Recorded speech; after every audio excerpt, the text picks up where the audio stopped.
So here I am again in Lincoln's Inn Library Stacks, and this time what I'd like to talk to you about is one of our commercial cases. So one of the ideas of the modern deployment of trusts in a commercial context. And the case is re Kayford. The citation is 1975 square brackets, 1 Weekly Law Reports at page 279. And the subject matter of the trust we're talking about is just under £40,000.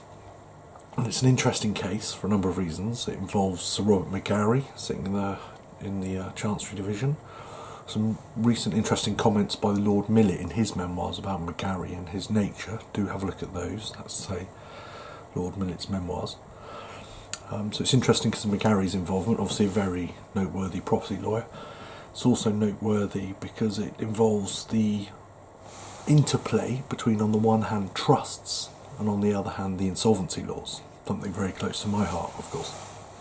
So to what extent can company directors assert that there is a trust for prepaying customers' monies, where they were paying customers' money in to the company for duvets and other mail order items? The directors became worried that the company was approaching insolvency, so constituted from a dormant account a special trust deposit account for those prepaying customers' monies to be paid into. The company then teeters and goes into insolvency, and the question before McGarry is to what extent can that trust money be held to be an express trust for the benefit of those prepaying customers? Is there that intention? Or on the other hand, should that money be available as part of the general property of the company, and therefore available not for those prepaying customers, but for, of course, the general body of creditors?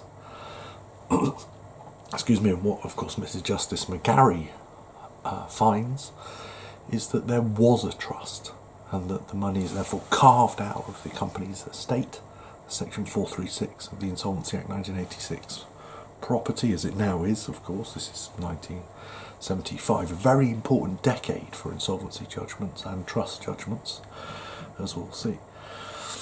So this is an interesting judgment by McGarry, one that you should engage in and think about when you think about the modern deployment of trusts to protect individuals in a commercial sphere. And of course there are big ramifications for the creditors. It's very bad for those people. So, from Lincoln's Inn Library Stacks, I bid you goodbye until next time.